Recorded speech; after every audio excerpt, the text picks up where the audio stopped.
A very warm good morning to all the students।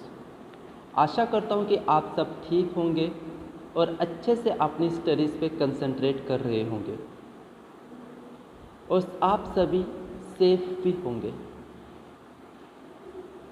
So this is going to be my first video lecture to the class 12 students। जैसे कि हमने inorganic chemistry का third chapter start किया था, D and F block elements.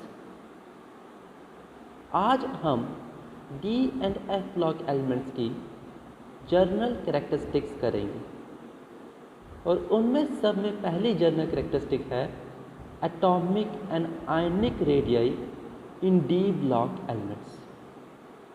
सबसे पहले atomic radius होता क्या है? एटॉमिक रेडियस क्या होता है? It is defined as the distance from the centre of the nucleus to the outer most shell containing electrons. मतलब अगर हम कोई भी एटम लेते हैं तो उस एटम के न्यूक्लियस के सेंटर से लेके उस एटम के आउटर मोस्ट इलेक्ट्रॉन के बीच में जितना डिस्टेंस होगा वो उस एटम का होगा atomic radius. Let's now discuss the variation of atomic radius in d block elements.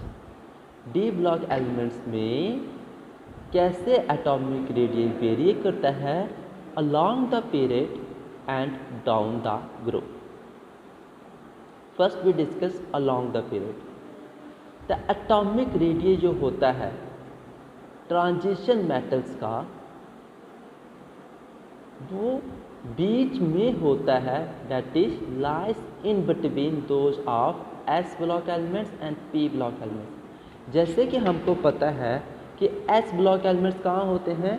On the left side of the periodic table and p block elements are on the right side of the periodic table.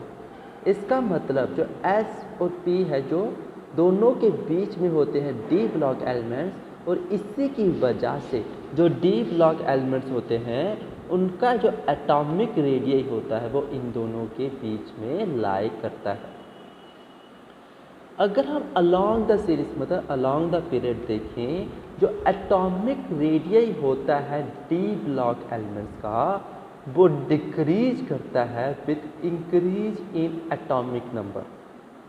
जैसे कि हमको पता है जैसे ही हम along the period जाते हैं the electrons जो होते हैं वो सेम ऑर्बिटल मतलब सेम सब शेल्स में ऐड होते जाते हैं। मतलब अगर 3D सीरीज की बात करें तो जो न्यू इलेक्ट्रॉन ऐड होगा वो 3D शेल में ही ऐड होगा, और with each increasing atomic number, हर एक एटॉमिक नंबर के इंक्रीज होने पे न्यूक्लियस का प्रोटॉन नंबर ज़्यादा होता है, मतलब न्यूक्लियस का न्यूक्लियस चार्ज इंक्रीज होता है, जिसकी वजह से the force of attraction between the nuclear charge of the nucleus, positive charge of the nucleus और आउटर मोस्ट इलेक्ट्रॉन के बीच में ज़्यादा होती है, और जिसके बीच में जो एटॉमिक रेडियस होता है वो कंट्रैक्ट करता है, मतलब कम होता जाता है।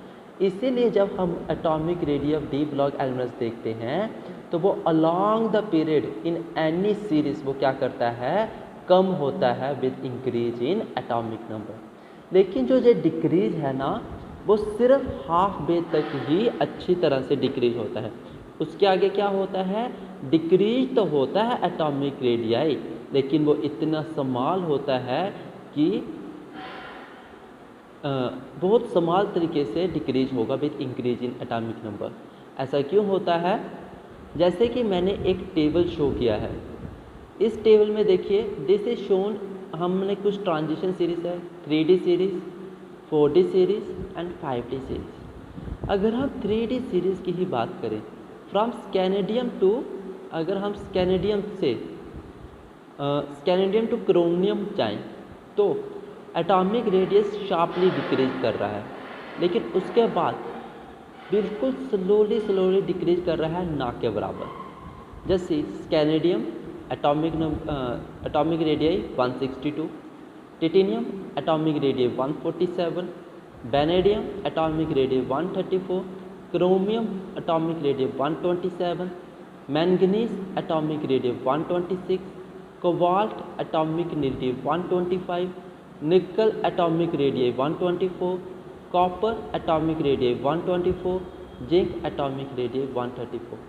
अगर हम क्रोमियम तक देखें तो एटॉमिक रेडियस जो है वो शार्पली डिक्रीज किया है with increase in atomic number along the period, जो कि सही है, लेकिन उसके आगे बहुत कम डिक्रीज किया है। ऐसा क्यों?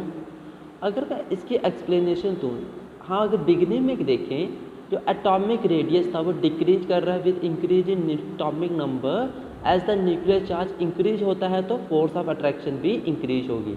और जो इस वक्त का जो शील्डिंग इफेक्ट था डी इलेक्ट्रॉन्स का वो बहुत ही कम था, लेकिन मिड वे के बाद हर जो इलेक्ट्रॉन जो पेनल्टीमेट शेल जो डी में ऐड होता है वो शील्ड करता है आउटर मोस्ट 4s इलेक्ट्रॉन्स को, और इसी की वजह से जो इंक्रीज होते हैं डी इलेक्ट्रॉन्स के साथ साथ उसके साथ साथ स्क्रीनिंग इफेक्ट इंक्रीज होता है, जो काउंटर बैलेंस करता है increase nuclear charge due to increase in atomic number. और इसी की वजह से जो आफ्टर क्रोमियम है एटॉमिक रेडियस जो होता है वो प्रैक्टिकली इम्पॉसिबल होता है। जैसे कि स्लाइड में देखा गया है, atomic number of chromium is 127, फिर मैंगनीज का 126, आयरन का 126, वो एग्जैक्टली सेम ही है। अगर मैं डायग्रामेटिकली एक्सप्लेन करूं तो मैं एक मिनट में आपको समझाता हूं। ओके, आप वाइट बोर्ड पे देखिए, अगर मैं कोई भी एलिमेंट ड्रा करूं तो क्या होगा? जे न्यूक्लियस होगा, जे पहली ऑर्बिटल होगी, let it be S orbital. इसमें कितने इलेक्ट्रॉन्स होंगे? 2 इलेक्ट्रॉन्स। ओके, जो दूसरी ऑर्बिटल है इसमें कितने इलेक्ट्रॉन्स होंगे? 8 इलेक्ट्रॉन्स। 1 2 3 4 5 6 7 और 8, 2 ऑर्बिटल। जो तीसरी ऑर्बिटल लेट इट बी, जे कौन सी है समझने के लिए, जे 3d ऑर्बिटल है। इसमें कितने इलेक्ट्रॉन्स होंगे? जब तक डिक्रीज नहीं हो रहा है, लेट इट बी, अभी इसके पास सिर्फ 4 इलेक्ट्रॉन्स है, ठीक है।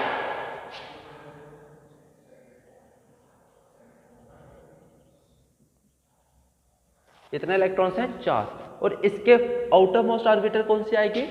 4s ऑर्बिटल, जिसमें क्या है? 2 इलेक्ट्रॉन्स हैं, जैसे, ठीक है, जे 1 इलेक्ट्रॉन, जे दूसरा इलेक्ट्रॉन, ठीक है। अभी क्या होगा? अभी तक जो इस न्यूक्लियस का जो अट्रैक्शन है इस आउटर मोस्ट 4s इलेक्ट्रॉन्स को वो अच्छे से हो रही है, वो अच्छे से उसे अपनी तरफ खींच रहा है।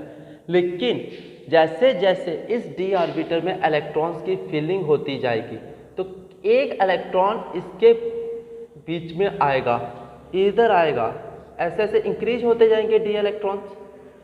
देखिए d इलेक्ट्रॉन्स तो इंक्रीज होते जाएंगे ना with increase in atomic number.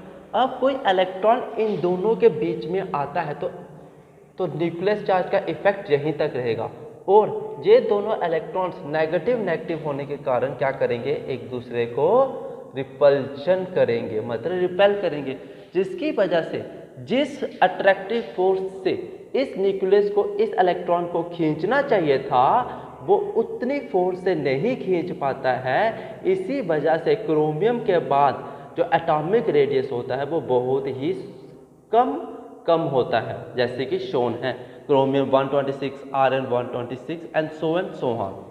लेकिन अगर हम जिंक की बात करते हैं तो एटॉमिक रेडियाई एकदम से शार्पली इंक्रीज किया। जस्ट देखिए, निकल 124, कॉपर 124, लेकिन जो जिंक है उसमें जो एटॉमिक रेडियाई है वो क्या है? 138। पीछे से जो कम हो रहा था वो एकदम से शार्प इंक्रीज किया। ऐसा क्यों किया?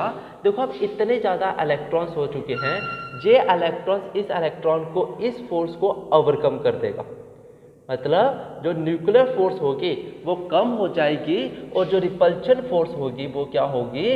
वो बहुत ज़्यादा हो जाएगी। रिपल्शन फोर्स क्या होगी? बहुत ज़्यादा होगी, और न्यूक्लियर फोर्स को ओवरकम करेगी, जिसकी वजह से जे इलेक्ट्रॉन्स क्या होंगे, रिपल होंगे, एक्सपैंड करेंगे, और इसी की वजह से जो जिंक का एटॉमिक रेडियस होता है वो एकदम से शार्पली इंक्रीज करता है। सो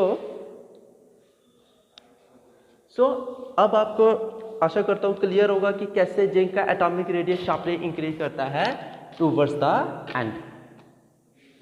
जैसे जहां पे लिखा है, लेकिन at the end of the period there is a slight increase in the atomic radius. जो जिंक के एटॉमिक रेडियस में स्लाइट इंक्रीज हुआ to 138।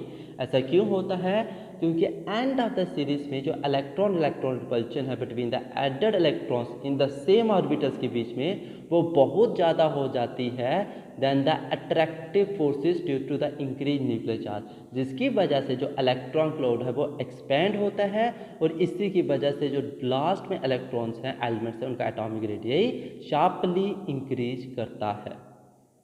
Let's move on to the down the group.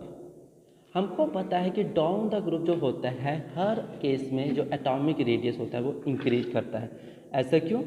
क्योंकि डाउन द ग्रुप हर एक element के साथ एक new shell add होती है, जिसकी वजह से सेंटर ऑफ द न्यूक्लियस का distance from the outer most electron बहुत इंक्रीज होता है, और down the group atomic radius increase करता है। लेकिन 3D सीरीज से 4D सीरीज में आए तो हमें down the group atomic radius increase दिखेगा, लेकिन अगर हम 4D to 5D सीरीज आए तो जो एटॉमिक रेडियस है वो ऑलमोस्ट सेम दिखते हैं, दैट इज एकदम बराबर दिखते हैं। ऐसा क्यों होता है? Let move on to the slide. जैसे देखिए एटॉमिक रेडियस अगर मैं 4D सीरीज का देखूं, जिटरियम का 180 तो लैंथनम का 187, zirconium 160, हाइफेनियम 158, niobium 146, thallium 146, molybdenum 139, tungsten 139, technetium 136, रिहीनियम 137, ruthenium 134, ऑस्मोनियम 135, rhodium 134, iridium 136, palladium 137, palladium 138, silver 144, gold 144, कैडियम 154 and mercury 157। अगर हम 3D सीरीज से कंपेयर करें तो atomic radius down the group increase हुआ है। जस्ट देखिए टाइटेनियम का क्या है 147, जिरकोनियम 160, बहुत इंक्रीज हुआ है, लेकिन जिरकोनियम के नीचे है हैफियम, उसका एटॉमिक रेडियस कितना हो गया 158। कायदे से इसे इंक्रीज होना चाहिए था पर क्या हो गया डिक्रीज। सो इन दोनों का एटॉमिक रेडियस जो था वो ऑलमोस्ट सेम था, तो उन्होंने कहा ऐसा क्यों? क्योंकि कायदे से क्या होना चाहिए था इंक्रीज। तो उन्होंने कहा जो एटम्स होते हैं सेकंड और थर्ड ट्रांजिशन सीरीज में, नो डाउट अगर जब थर्ड ट्रांजिशन में जाते हैं तो जो शेल है वो 5D है और फोर्थ में 4D है। तो ऐसा क्यों है कि एटॉमिक रेडियस सेम होता है? क्योंकि उसमें प्रेजेंट होती है 5D सीरीज में लैंथेनाइट के बाद लैंथेनाइट एलिमेंट्स, यानी कि 14 lanthanide elements, that is 4F elements, और जे लैंथेनाइट एलिमेंट्स रिस्पॉन्सिबल होते हैं फॉर लैंथेनाइट कंट्रैक्शन, और इसी की वजह से जो एटॉमिक रेडियस होता है 5D सीरीज का वो एकदम सेम होता है compare to with respect to 4D series. इसी लैंथेनाइट कंट्रैक्शन की वजह से जो 5D ऑर्बिटल्स एलिमेंट्स होते हैं उनका एटॉमिक रेडियस कम होता है। सो आशा करता हूँ कि एटॉमिक रेडियस पूरी तरह से क्लियर होगा। Let move on to the ionic radius. जो ट्रेंड एटॉमिक रेडियस फॉलो करते हैं डी ब्लॉक एलिमेंट्स में, एकदम सेम ट्रेंड फॉलो करते हैं आयनिक रेडियस। जो आयनिक रेडियस होता है ट्रांजिशन एलिमेंट्स का वो बहुत स्मॉलर होता है, बहुत छोटा होता है then those of the representative elements, that is S and P block elements belonging to the same period. अगर हम थर्ड शेल लेते हैं यानी कि 3S 3P और 3D सीरीज, तो 3S और 3P सीरीज के एलिमेंट्स जो आयंस होंगे उनका आयनिक रेडियस बहुत ज़्यादा होता है as compare to 3D elements. So same trend follow करते हैं तो सेम वेरिएशन शो करेंगे। सो विद दिस आज का लेक्चर ख़त्म होता है। आशा करता हूँ कि आपको मेरा पहला वीडियो लेक्चर पूरी तरह से क्लियर होगा। फिर भी अगर आप कुछ सजेशंस देना चाहते हैं तो आप मुझे मैसेज या कॉल कर सकते हैं। Till then, thank you students and have a very nice day.